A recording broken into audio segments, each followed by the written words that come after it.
Continue with our inheritance relationship. I want to remind you, we need to be careful. When we have this inheritance relationship happened, all the private data defined in the parent class, they are still private only to the parent class. Even you are the child class inherited from your parent class. Because when we define private means only within this object. So that's why here, after you have your child class object create, right? You kind of include your parent class object, but those private data, they are still private. So if you want to access them, you will have the compiling error. The compiling error you can try by yourself. You're using the example 3. If we try to change the base plus commission employee earning method, let's get the commission rate directly using the private data attribute to multiply the gross sales. You will see they told you the gross sales is a private member from the commission employee. So that's why you cannot direct access that. So same as all other private data. Because when you inherited, those private data are still private to the parent class only. However, what we can do is, we just using the getter function to access those private data. That's what we can do. Because all the getter function, they are public member. So we can call from the child class. So that's one thing. But here, after you understand the inheritance relationship, this video we will also tell you the other access modifier. When we have the private only leave to the private access only within the object itself. So the public can be accessed by anyone else after the object create, including your child class. So then the other one, actually, if you want to open some information only for your family, that's mean in your inheritance tree. So next one, we want to talk about the protected. But before protected, I want to talk about one more thing. So we can see here in our base plus commission employee earning method, earning functions. So here you see you get commission rate multiply get gross sales, right? So you can see this one actually is what? This one actually is the earnings function from commission employee. So since here the base plus commission employee child class, we have an earning method. Can I call another earning method from the parent class? Yes, you can, because this earning function in the parent class, they are still public. But we cannot just direct to call earning. So in order to call your parent's earning class, you need to add the class name with the earnings. So we know that earning function you want to call is from the parent class. So this one is like here. So we can jump to the slide 58. So this one that's in our child class earnings, right? So we know the earnings in the base plus commission employee is the base salary plus the commission we calculate from the base class. So that's why we call their earnings function. So to distinguish these two earning functions, they are different. So this earning function, you just need to use the double column resolution operator associated with the class name. So we know this earnings function came from the parent class. This one actually is the same as our print function. Because our print information for the base, for the child class, we want to have all the information from the parent class. So even they still call the print, but I can have the double column resolution operator to associate with the base class name. So that's why I can call the information from the base class to print the first name, last name, and other information from the base class. So that's the inheritance relationship, our first version. Right. Since the first name, last name, social security number, and the gross sales and the commission rate, they are pretty essential for the child class, right? So that's why here we have the reason in the base class we make all those data attributes as private because they don't want outside the object, they can be direct access. But the base class want to share those data attributes with the family. That means with the child class.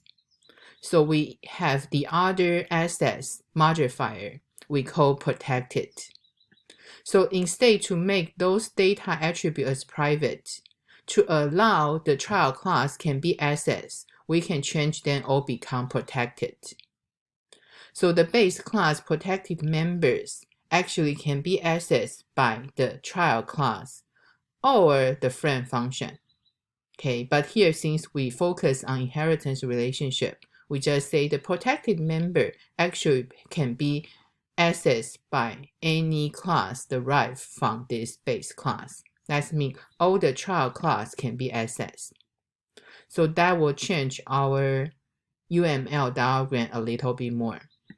So that's introduce our pound sign symbol. So when you see the pound sign symbol, actually that means protected access. So this pound sign means protected access.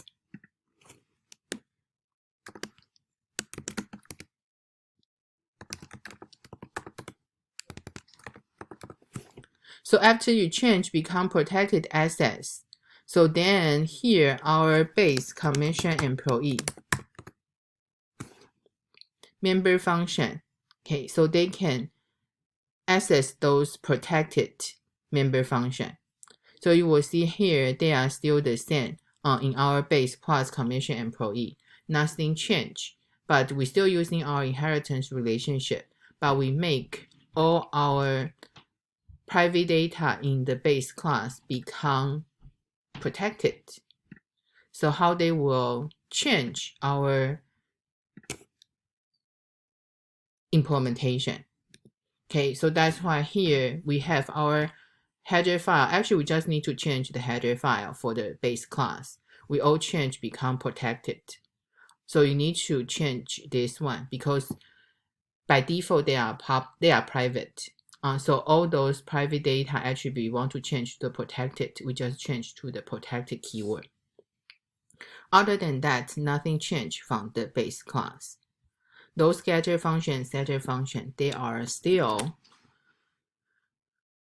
public access. But after we change this one,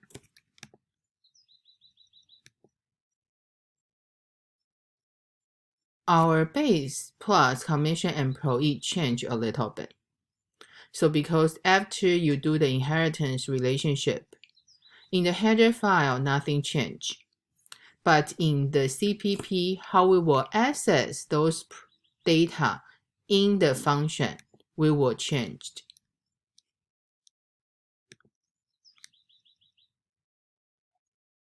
So from here, actually you can see the change is from here. Earlier, our get base salary, right? Earlier our earning, right? Okay, our earning function, we have to using the get commission rate and the get gross sales. But since here commission rate and the gross sales become protected data member, so even in the child class, they can direct access that. Same as all other data attribute, since they are changed from the private to the protected. In the child class, we can direct access that. So that's what change will be in example 4.